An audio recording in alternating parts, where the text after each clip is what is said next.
হবু শ্বশুর শাশুড়ি আদবে কেমন, মুখ খুললেন আলিয়া। সবাইকে গল্প কথা ইউটিউব চ্যানেলে স্বাগতম। আমাদের চ্যানেলে সাবস্ক্রাইব করেছেন কি? বলিউডের অজানা সব নিউজ আপডেট পেতে সাবস্ক্রাইব লেখার উপর ও বেল বাটনে প্রেস করুন। আলিয়া ভাট এই মুহূর্তে বলিউডের অন্যতম আলোচিত অভিনেত্রী, আর বি টাউন এখন আলিয়া রণবীরের প্রেম নিয়ে আলোচনায় ব্যস্ত।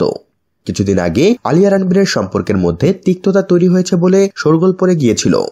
তবে না, আলিয়া রণবীরের মধ্যে বিচ্ছেদ হয়নি এবং তিনি যে রণবীরের জন্য বেশ খুশি, সম্প্রতি এক সাক্ষাৎকারে স্পষ্ট করেছেন ভাট কন্যা। সম্প্রতি ইন্ডিয়া টুডেকে দেওয়া সাক্ষাৎকারে প্রেমিক রণবীর ও হবু শাশুড়ি মা ও শ্বশুর মশাই নিতু সিং ও ঋষি কাপুরকে নিয়ে মুখ খুলেছেন আলিয়া। ইন্ডিয়া টুডেকে দেওয়া সাক্ষাৎকারে রণবীরের প্রতি তার ভালো লাগার কথা ব্যক্ত করেছেন আলিয়া।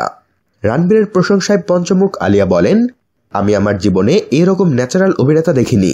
ও আমার দেখা অন্যতম সেরা অভিনেতা। শুধু আমিই নই, আরো অনেক মহিলা ও পুরুষরাই রণবীরকে অভিনেতা হিসেবে পছন্দ করেন। রণবীর শুটিং এর সময় ভীষণই রিল্যাক্স থাকে। সাক্ষাৎকারে শুধু রণবীরই নয়, হবু শাশুড়ি মা ও শ্বশুর মশাই ঋষি কাপুরকে নিয়েও মুখ খোলেন আলিয়া।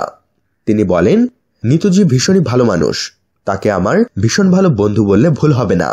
উনি ভীষণই ঠান্ডা মাথার মানুষ, খুব সুন্দরভাবে জীবনকে এগিয়ে নিয়ে যান। আমার মনে হয় রণবীর ওনার কাছ থেকেই এভাবে ঠান্ডাভাবে সবকিছু সামলাতে শিখেছে। ও ওর মায়ের কাছ থেকে সমস্ত স্বভাব পেয়েছে। আর হবু শ্বশুর মশাই ঋষি কাপুর ঠিক কেমন? এ প্রসঙ্গে আলিয়া বলেন, আমি ওনার মতো ইউনিক মানুষ খুব কম দেখেছি। আমি যখনই ওনার সঙ্গে সময় কাটাই তখন ভীষণই হাসি ঠাট্টা মজা মস্করার মধ্যেই কেটে যায়। উনি একেবারে ওনার মতোই। তো বন্ধুরা, এ বিষয়ে আপনাদের ভাবনা কি তা জানিয়ে দিন আমাদের কমেন্ট বক্সে। সবশেষে ভিডিওটিতে লাইক ও শেয়ার দিয়ে আমাদের সাথেই থাকুন।